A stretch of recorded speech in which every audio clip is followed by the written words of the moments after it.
Hello friends, शांति smart study में आपका स्वागत है। दोस्तों, आज के लेक्चर में हम पढ़ने वाले हैं संवहन धारा और सागर नितल प्रसरण सिद्धांत के बारे में। लेकिन मैं आपको पिछले लेक्चर में बोली थी कि अगला जो लेक्चर आएगा वो आएगा प्लेट टेक्टोनिक थ्योरी के ऊपर। लेकिन मुझे लगा कि जो दो सिद्धांत है वो बच गया है, यानी जो दो सिद्धांत है, एक कौन सा है, संवहन धारा और सागर नितल प्रसरण सिद्धांत। यानी अगर हम इसको नहीं पढ़ेंगे तो जो प्लेट टेक्टोनिक सिद्धांत है वो हमें समझ में नहीं आएगा। इसलिए हम लोग आज के लेक्चर में ये पढ़ेंगे, लेकिन जो नेक्स्ट लेक्चर आएगा वो आएगा प्लेट टेक्टोनिक सिद्धांत के ऊपर। अब ये क्या है संवहन धारा सिद्धांत? दोस्तों, एक बार हम फिर से पिछले लेक्चर को रिवाइज करते हैं, तब जाके ये हमें समझ आएगा कि संवहन धारा सिद्धांत क्या है। तो हम लोग पूरा रिवाइज नहीं करेंगे, लेकिन जो मेन कॉन्सेप्ट है उसको रिवाइज कर लेते हैं। तो जैसे कि मैं आपको बताई थी कि जो महाद्वीपीय विस्थापन सिद्धांत है वो वेगनर के द्वारा दिया गया है। ये कब दिए थे सिद्धांत? ये दिए थे 1912 में। इनका कहना था कि जो आज हम 7 महाद्वीप देखते हैं, ये 300 मिलियन वर्ष पहले सिर्फ एक ही महाद्वीप था और एक ही महासागर था। यानी कि सिर्फ एक महाद्वीप, ये क्या है, महासागर, ये क्या है, महाद्वीप। जो सभी आज हम महाद्वीप देखते हैं वो क्या थे, एक दूसरे से जुड़े हुए थे। उन्होंने उसका नाम दिया पेंजिया। क्या कहा? पेंजिया। लेकिन जो महासागर है उसका नाम दिए वो पेंथलासा।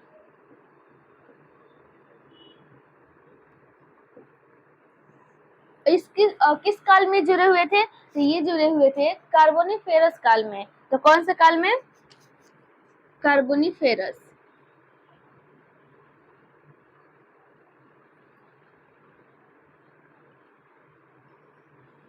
इस काल में सभी महाद्वीप एक दूसरे से जुड़े हुए थे। उन्होंने कहा कि जब ट्रेसिक युग आया, ट्रेसिक काल आया, तो उस समय क्या हुआ कि जो ये महाद्वीप है ये बीच से टूट गया। और टूटने का इन्होंने कारण बताया कि जो हमारा अर्थ है, जो हमारी इस पृथ्वी है, तो यहाँ के जो उत्तरी ध्रुव जो दक्षिणी ध्रुव है, यहाँ पे गुरुत्वाकर्षण बल बहुत अधिक होता है। इसके वजह से ये यहाँ पे क्या हुआ, फोर्स क्रिएट हुआ, एक टेंशनल फोर्स लगा, खिंचाव बल लगा। और उसके वजह से क्या हुआ कि जो महाद्वीप था, यानी जो पेंजिया था, वो दो भागों में टूट गया। और जो दो भागों में टूटा तो जो ऊपर का भाग है उसको बोलते हैं अंगारा लैंड, और जो नीचे का भाग है उसको बोलते हैं गोंडवाना लैंड। तो क्या बोलते हैं उसको? अंगारा लैंड। अब ये टूटेगा, इसको क्या बोलेंगे? अंगारा लैंड। और इसको क्या बोलेंगे? गोंडवाना लैंड। गोंडवाना, ये ठीक है। फिर उसके बाद से क्या हुआ, जब जुरेसिक काल आया तो उस समय ये अंगारा लैंड भी कई कई पार्ट्स में टूट गया। और उसकी वजह से जो गोंडवाना लैंड था ये भी क्या हुआ, अलग अलग भागों में टूट गया। तो इन्होंने टूटने का जो कारण बताया था, तो क्या बताए थे? इन्होंने बताया था जो गुरुत्वाकर्षण बल है उसकी वजह से ये जो महाद्वीप है, यानी जो पेंजिया है, ये क्या हुए, टूट गए हैं। लेकिन दोस्तों, जो सभी वैज्ञानिक थे उन्होंने ये पूछा कि अगर ये टूटे तो फिर इनका विस्थापन किस बल के द्वारा हुआ? तो पहले तो यह असमर्थ है, लेकिन इन्होंने कैसे भी करके कहा कि यहाँ पे दो बल उत्तरदायित्व है। पहला जो बल है वो है गुरुत्वाकर्षण बल, और जो दूसरा बल है वो है कौन सा बल है? वो सूर्य, सन और मून का अट्रैक्शन फोर्स।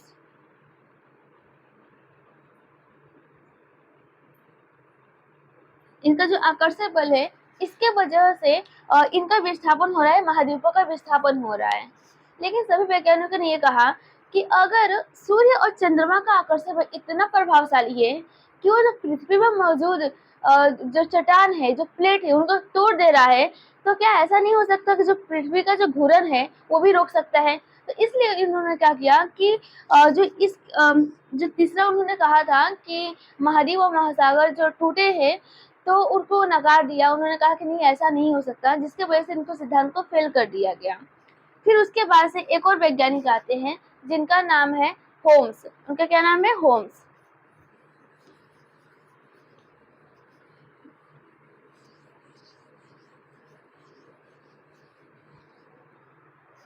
दोस्तों, जो महाद्वीप विस्थापन सिद्धांत था ये दिया गया था 1912 ईस्वी में। फिर 1928 में एक और वैज्ञानिक आते हैं जिनका क्या नाम है? Arthur Holmes. आर्थर होम्स, इन्होंने एक और सिद्धांत दिया, उसका नाम था समान धारा सिद्धांत, इसको इंग्लिश में बोलेंगे कन्वेक्शन करंट थियरी। जो इस सिद्धांत का मुख्य उद्देश्य यह था कि जो पर्वत निर्माण हो रहा है उसकी श्रृंखला का व्याख्या करना। इनका मुख्य उद्देश्य क्या था? जो पर्वत है, जो उसकी श्रृंखला है, जो पर्वत निर्माण हो रहा है उसका क्या करना? व्याख्या करना। लेकिन जो इनका सिद्धांत है ये कई सिद्धांतों का आधार है, जैसे कि जो पहला सिद्धांत है महाद्वीपीय विस्थापन सिद्धांत। जैसा कि वैज्ञानिक ने कहा था कि सूर्य चंद्रमा के आकर्षण बल के द्वारा ये महाद्वीपों का विस्थापन हुआ है, उसको क्या किया गया? नकार दिया गया, उसको गलत साबित कर दिया गया। लेकिन फिर इन्होंने कहा कि मैं साबित करूंगा कि जो महाद्वीप कैसे विस्थापित होते हैं। तो जो महाद्वीपीय विस्थापन सिद्धांत है, यानी जो कॉन्टिनेंटल जो ड्रिफ्ट थियरी है, इन्होंने इसमें भी योगदान दिया। इन्होंने बताया कि कैसे महाद्वीपों का विस्थापन होता है। जो सेकेंड सिद्धांत है उसका नाम है सागर नितल प्रसरण सिद्धांत, यानी आप देख ही सकते हैं सागर नितल प्रसरण सिद्धांत। ये क्या है इसको आगे मैं बताऊंगी। तो पहली बात तो जो इनका जो आधार था वो कौन सा आधार था? ये होम्स का जो कन्वेक्शन करंट थ्योरी था, इसके वजह से ये सागर नितल प्रसरण सिद्धांत आया।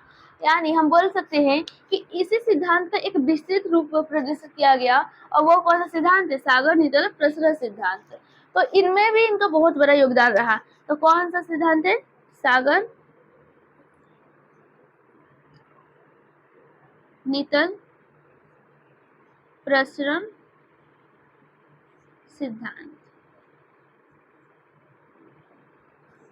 उसके बाद एक और सिद्धांत में इनका योगदान है, वो सिद्धांत है प्लेट टेक्टोनिक। कौन सा सिद्धांत? Plate tectonic theory. इस सिद्धांत को भी एक्सप्लेन करने में जो होम्स का जो कन्वेक्शन करंट थियरी है इसका बहुत बड़ा योगदान रहा। तो इसको जानने से पहले हम लोग ये देख लेते हैं कि कन्वेक्शन करंट किसको बोलते हैं। अगर हमें पता चल रहा है कि समान धारा किसको बोलते हैं, तब इनके सिद्धांत को हम आसानी से समझ सकते हैं। तो पहले हम लोग देखते हैं कन्वेक्शन करंट किसको बोलेंगे।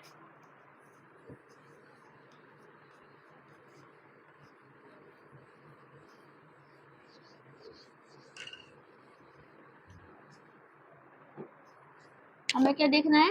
कन्वेक्शन धारा, समान धारा। दोस्तों इसके लिए मैं आपको एक उदाहरण देती हूँ। आपने ठंडियों के मौसम में कभी ना कभी पानी गर्म किया होगा, तो आप क्या करते हो? एक बर्तन लेते हो, उसमें पानी रखते हो, उसको गैस पे रख के गैस ऑन करते हो। फिर क्या होता है? जो पानी होता है वो जो नीचे से गर्म होता है, यानी कि ये सपोज एक बीकर है, यानी एक बर्तन है, आपने इसमें पानी रख दिया, इसमें क्या है? बहुत सारा पानी है, ये है पानी। आपने यहाँ से ऐसे गैस को यहाँ पे ऑन कर दिया। अब यहाँ पे क्या है? यहाँ पे उष्मा जा रहा है। अब उष्मा की वजह से जो ये नीचे का जो पानी है वो पहले गर्म होगा, ऊपर का पानी पहले नहीं गर्म होगा। पहले पानी कहाँ गर्म होगा? नीचे का गर्म होगा। अब नीचे का पानी गर्म हो गया, ऊपर का पानी क्या रहेगा? ठंडा रहेगा। तो जो नीचे का पानी है, जो गर्म पानी है, अब ये ऊपर की ओर चला जाएगा। ये कहाँ जाएगा? ऊपर की ओर चला जाएगा। आपने फिजिक्स में पढ़ा होगा तो इसके बारे में पढ़ा होगा, आप जानते होंगे। तो दोस्तों अभी क्या होता है कि जो गर्म पानी रहता है वो कहाँ जाता है? ऊपर की ओर जाता है, और जो ठंडा पानी है वो ऐसे यहाँ से करके नीचे की ओर आ जाता है। फिर जो ठंडा पानी नीचे आएगा ये भी गर्म होगा, ये भी गर्म होकर ऊपर चला जाएगा। तो ये जो प्रोसेस है, इसी प्रोसेस को बोलते हैं सनमान धारा। तो सनमान धारा क्या बोलते हैं? जो ठंडा गर्म पानी है जो ऊपर नीचे की जो जाने का जो प्रोसेस है, इसको ही बोलेंगे सनमान धारा। अब जो ये धारा है, सनमान धारा है, जो ये प्रक्रिया है वो हमारे अर्थ के अंदर भी होती है, हमारे पृथ्वी के अंदर भी प्रक्रिया होती है। ये तो एग्जाम्पल था। तो इन्होंने एक्सप्लेन किया कि कैसे अर्थ के अंदर होती है। इन्होंने कहा कि जो हमारा अर्थ है, पृथ्वी है, उसके 3 पार्ट्स है, 3 लेयर है। कौन कौन सा लेयर है? जो पहला लेयर है वो है कोर, ये कोर है। उसके बाद जो सेकेंड लेयर आता है वो होता है मेंटल, और जिसमें हम लोग रहते हैं उसको क्या बोलते हैं? उसको बोलते हैं क्रस्ट यानी भूपटल। ये क्या है? भूपटल। इन्होंने कहा जो ये मेंटल है, यहाँ पर रेडियो एक्टिव पदार्थ रहते हैं। रेडियो एक्टिव पदार्थ उन पदार्थों को बोलते हैं जिनमें बहुत अधिक मात्रा में उष्मा होता है। एक मायने में कहें तो ये बहुत विस्फोटक पदार्थ होते हैं। और इसमें पदार्थ का नाम लेती हूँ। जो पदार्थ है वो आता है थोरियम। थोरियम। एक पदार्थ है वो है यूरेनियम।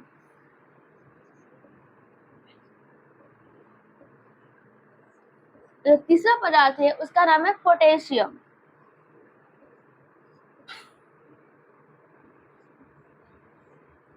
ये जो तीनों पदार्थ है ये क्या है? ये रेडियो एक्टिव पदार्थ है, क्योंकि इसमें जो ऊर्जा जो उष्मा होता है वो बहुत ही ज्यादा अधिक मात्रा में होता है। इसमें क्या होता है? हीट क्या होता है? बहुत ही अधिक होता है। आपने सुना होगा जो परमाणु बम होता है उसमें भी यूरेनियम का यूज किया जाता है, यूरेनियम का प्रयोग किया जाता है। तो ये जो पदार्थ होते हैं इसमें उष्मा ज्यादा होता है, इसके वजह से इसे हम लोग विस्फोटक पदार्थ भी कहते हैं, क्योंकि बहुत जल्दी विस्फोट करते हैं। तो क्या होता है? जब हीट बहुत ज्यादा रहेगा तो ये कहाँ हीट रहता है? मेंटल में रहता है। यहाँ पे हीट इसलिए हीट रहता है क्योंकि यहाँ पे रेडियो एक्टिव पदार्थ पाए जाते हैं। अब हीट की वजह से जो यहाँ पे एलिमेंट मौजूद है, जैसे कि जो सिलिका है, मैग्नीशियम है या चट्टाने मौजूद हैं, वो सारे इस हीट की वजह से, इस उष्मा की वजह से पिघल जाएंगे। अब क्या होगा? वो पिघल जाएंगे। अब जब वो पिघल जाएंगे तो उसको हम लोग क्या बोलते हैं? इसको बोलते हैं मैग्मा। मैग्मा क्या होता है? मैग्मा जो धातुएं होती हैं, चट्टाने होती हैं, उनका एक पिघला हुआ रूप है जिसको हम लोग बोलते हैं मैग्मा। यानी कि जो मेंटल है यहाँ पे मैग्मा पाया जाएगा बहुत अधिक मात्रा में। क्यों पाया जाएगा? क्योंकि यहाँ पे रेडियो एक्टिव पदार्थ पाए जाते हैं। रेडियो पदार्थ में जैसे कि थोरियम पाया जाता है, यूरेनियम पाया जाता है, पोटेशियम पाया जाता है। इसमें बहुत अधिक हीट होता है यानी उष्मा होता है। इसके वजह से जो ये पदार्थ है वो पिघल जाएंगे और पिघलने की वजह से यहाँ पर मैग्मा का फॉर्मेशन होगा, यानी यहाँ मैग्मा बनेगा। अब वो मैग्मा क्या करेगा? अब वो मैग्मा जो अर्थ क्रस्ट है ये ऊपर की उठेगा, यानी कि अब ये मेंटल से यहाँ पे आएगा और अर्थ क्रस्ट है उसको तोड़ के बाहर निकलना चाहेगा। तो इन्होंने इसी को अपना सिद्धांत दिया था। तो होम्स का कहना था कि जो ये मैग्मा है ये ऊपर की ओर आएगा। यहाँ पर क्या आएगा? ये मैग्मा है। जैसे कि जो पानी में देखे हम लोग, पानी क्या गर्म पानी रहेगा वो ऊपर की ओर जाएगा, जो ठंडा पानी रहेगा वो साइड से यहाँ से करके आ जाएंगे पानी। ठीक वैसे ही अब जो ऊपर का मैग्मा रहेगा वो क्या होगा? नीचे की ओर आएगा। जब ऊपर का मैग्मा नीचे की ओर आएगा तो यहाँ पे एक टेंसर फोर्स क्रिएट होगा, एक तनाव फोर्स लगेगा यहाँ पे। अब तनाव बल की वजह से क्या होगा कि जो महाद्वीप रहेंगे वो उनका विस्थापन होगा। महाद्वीप क्या होंगे? ड्रिफ्ट होंगे, यानी वो अस्थिर हो जाएंगे। तो इन्होंने कहा कि इसके वजह से, यानी इस मैग्मा के वजह से, रेडियोएक्टिव पदार्थ के वजह से ही जो महाद्वीप है इनका विस्थापन हो रहा है, तब जाके सही माना गया। तो इनका क्या सिद्धांत था कि जो महाद्वीप है, कॉन्टिनेंट है, अब क्या करेंगे? यहाँ पे ड्रिफ्ट करेंगे। इनका सिद्धांत यहाँ पे आके खत्म हो जाता है। लेकिन अब एक और यहाँ पे वैज्ञानिक आते हैं, हैरी हेस। वो थोड़ा सा इसको एक्सपांड करके, थोड़ा बढ़ा चढ़ा के एक और सिद्धांत प्रस्तुत करते हैं, जिसका नाम देते हैं वो सागर निटल प्रसरण सिद्धांत।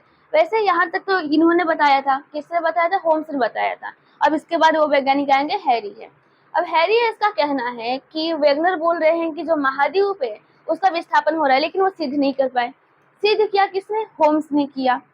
देखिए अब जो ये जो सागर निटल प्रसरण सिद्धांत है, अब इनका कहना था, जो वैज्ञानिक दिए थे उनका कहना था कि सिर्फ महाद्वीप ही नहीं विस्थापित कर दे, यानी कि जो महासागर है उनमें भी हलचल होता है, वो भी क्या करते हैं? वो भी विस्थापित होते हैं, वो भी स्थिर नहीं है, यानी अस्थिर है। तो इनका भी यही कहना था। अब सारे वैज्ञानिक कंफ्यूज हो गए कि कोई बोल रहा है कि जो महाद्वीप है उनका विस्थापन होता है, अब कोई कह रहा है, हैरी हेस बोलते हैं कि नहीं, सिर्फ महाद्वीपों का विस्थापन नहीं होता है, जो महासागर हैं इनका भी विस्थापन होता है। अब इन्होंने अपना सिद्धांत दिया। इन्होंने कहा कि अब जो मैग्मा है ये है अर्थ क्रस्ट। ठीक है, ये क्या है? ये है अर्थ क्रस्ट। अर्थ क्रस्ट है ये। वो बोलते हैं कि जो मैग्मा है, भले आज वो असफल है निकलने में, लेकिन कभी ना कभी वो बाहर निकल ही जाएगा। मतलब वो क्रस्ट को तोड़ ही देगा, क्योंकि लगातार फोर्स लगा रहा है, तो एक दिन ना एक दिन कभी ना कभी वो क्रस्ट क्या होगा, टूट जाएगा। इन्होंने कहा भले ही जो महाद्वीप है वो नहीं टूटेगा। वो इसलिए नहीं टूटेगा क्योंकि देखिए महाद्वीप क्या होता है, जो महासागर है, महासागर के दोनों ओर क्या होते हैं, महाद्वीप होते हैं। यानी हम कह सकते हैं कि महाद्वीपों से जो महासागर वो घिरा हुआ होता है। देख लीजिए ये क्या है, ये है महाद्वीप, ये है महाद्वीप, ये भी क्या है, ये भी महाद्वीप है। और ये क्या है, ये है महासागर। इन्होंने कहा कि जो महाद्वीप है, जो इसकी परत होती है, जो इसकी मोटाई होती है, वो बहुत अधिक होती है। कितना होती है, ये होती है 30 से लेकर 40 किलोमीटर। महाद्वीप की मोटाई कितनी होती है, 30 से लेकर 40 किलोमीटर। लेकिन जब महासागर होते हैं, उनकी मोटाई होती है 5 से लेकर 6 किलोमीटर, यानी बहुत कम होता है इसके मुकाबले। तो इसका मोटाई कितना होता है, 5 से लेकर 6 किलोमीटर। तो ये कहते हैं कि जो मैग्मा है, वो मैग्मा यहाँ पे अगर महाद्वीप से की ओर से निकलने की कोशिश करेगा तो नहीं निकल पाएगा। लेकिन अगर वो महासागर की ओर से निकलने की कोशिश करेगा, अगर महासागर के जो क्रस्ट है उस पार्ट को तोड़ेगा, तो वो तोड़ सकता है। अब वो क्या करेगा, इसको तोड़ देगा। अब अभी जब ये ब्रेक हो जाएगा, तब क्या होगा, ये जो मैग्मा है अब ये इसके सतह पे आ जाएगा, यानी महासागर के सतह पे आ जाएगा। यहाँ पे मैग्मा आ जाएगा। जब ये मैग्मा यहाँ पे आएगा, तब ये क्या होगा, एक चट्टान का रूप धारण कर लेगा। यानी कि वो जो मैग्मा है वो ठोस पदार्थ में बदल जाएगा, वो जम जाएगा। इसके लिए मैं आपको एग्जांपल देती हूँ अंडा का। जो अंडा होता है, तो जब वो अंडा कच्चा होता है तो अंदर से लिक्विड होता है, यानी वो द्रव में होता है। लेकिन जब आप उसको गर्म करते हो तो वो सॉलिड में हो जाता है, यानी वो जम जाता है। ठीक वैसे ही जो मैग्मा था, उसका टेम्परेचर बहुत ही अधिक था। लेकिन जब वो सागर से बाहर निकल गया, यानी सागर के सतह को तोड़ के बाहर निकल गया, तो जो सागर है वहाँ का वो तो पानी बहुत ठंडा है। जब वो ठंडा और जो गर्म का जो कॉम्बिनेशन होगा, तो क्या होगा, जो मैग्मा यहाँ पे जम जाएगा। और सिर्फ जमेगा ही नहीं, जम के वो एक चट्टान का रूप धारण कर लेगा। तो किसका रूप धारण करेगा, चट्टान का।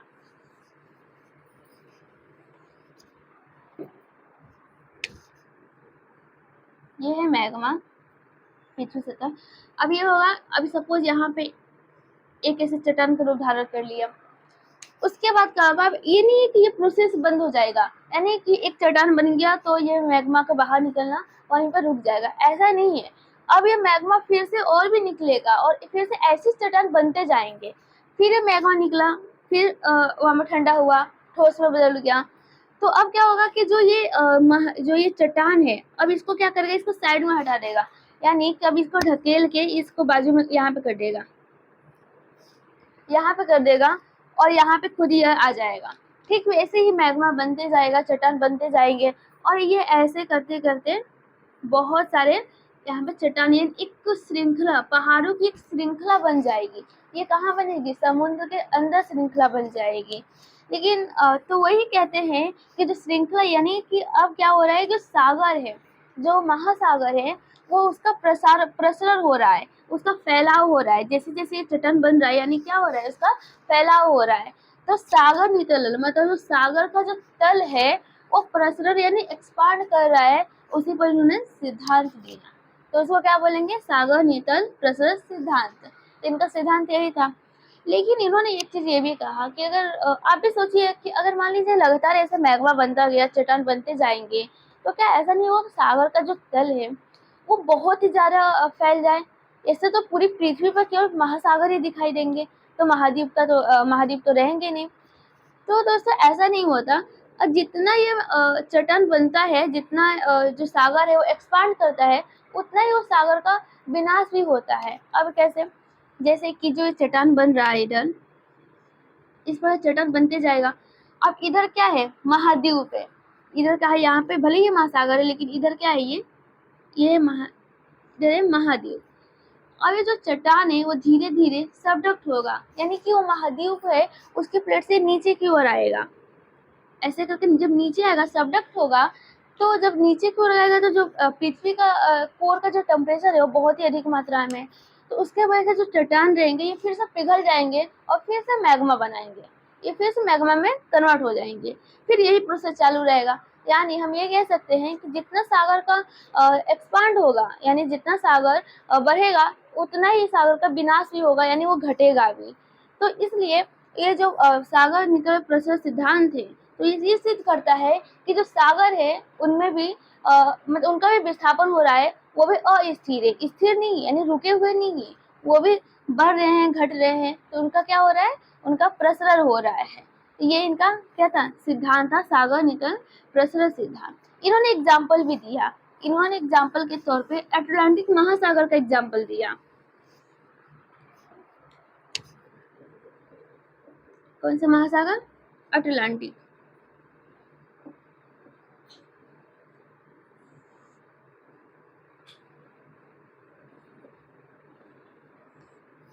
इन्होंने कहा कि जो अटलांटिक महासागर था ये पहले ये ऐसे था, आप अगर मैप देखे होंगे तो आपको पता होगा, जो ये महासागर ये अंग्रेजी के इस अक्षर के जैसा दिखाई देता है। तो इन्होंने कहा कि जो पहले अटलांटिक महासागर था वो थोड़ा सा यहाँ पे ऐसे इतना ही था, मतलब बहुत कम था। धीरे धीरे आज के समय में देखा जाए तो ये जो महासागर है थोड़ा सा और फैल गया है, और ये ऐसे इसका जो आकार है वो और फैल गया है, इसकी दूरी और क्या होगी, बढ़ गई है। और भविष्य में क्या होगा कि और भी थोड़ा फैल जाएगा, यानी और फैल गया। तो इन्होंने कहा कि एक अटलांटिक महासागर है, इसके अंदर भी ये चट्टानों की प्रक्रिया जारी है, यानी यहाँ पे भी मैग्मा निकलता है, चट्टानें बनती है, जिसके वजह से ये जो महासागर है इसमें भी क्या हो रहा है, विस्थापन हो रहा है। ये भी महासागर अस्थिर है, यहाँ पर क्या हो रहा है, चट्टानों का फॉर्मेशन हो रहा है। आपने एक चीज सुना होगा रीज के बारे में, इसको इंग्लिश में रीज बोलते हैं। दोस्तों रीज क्या होता है, एक सही मायने में बोलूं तो रीज होता है कि समुद्र के अंदर जो माउंटेन होते हैं उनको बोला जाता है रीज। तो रीज किसको बोलेंगे, रीज बोलेंगे माउंटेन, माउंटेन अंडर द सी या ओशियन। किसी भी ओशियन के अंदर या सी के अंदर कोई माउंटेन होगा तो उसी को बोलते हैं रिज बोलेंगे। अब ये महासागर के अंदर यानी अटलांटिक महासागर के अंदर भी मैग्मा से चट्टान बनने का जो प्रोसेस है ये जारी है, यानी कि यहाँ पे भी चट्टान बन रहा है, ये भी पहाड़ बन रहा है। तो आपने सुना होगा मिड मिड अटलांटिक, क्या नाम है, मिड अटलांटिक ओशियनिक रीज। ये क्या होता है, यानी मिड मतलब क्या होता है, अंदर, बीच में, मध्य में। अटलांटिक ओशियन मतलब जो अटलांटिक महासागर है इसके बीच में रीज जो माउंटेन बन रहा है, जो मैग्मा के द्वारा जो चट्टानें बन रही है उसी को बोलते हैं मिड अटलांटिक ओशियनिक रीज बोलते हैं। आपको यहाँ तक समझा। अभी जो सारे वैज्ञानिक जो भूगोल करता थे, सॉरी जो भूगोल के बारे में जो स्टडी करते थे, तो दोस्तों उनका कहना था कि हम किसकी बात को सही माने, मतलब सब तो अपनी जगह पे सही कर रहे हैं। तो उन्होंने कहा कि हम लोग कैसा एक सिद्धांत दें कि जो एक ही सिद्धांत दे जो इन सारे बातों को सही, जो सही बातें हैं उनको प्रूव करता हूँ। तो 1968 में एक मीटिंग बुलाई गई।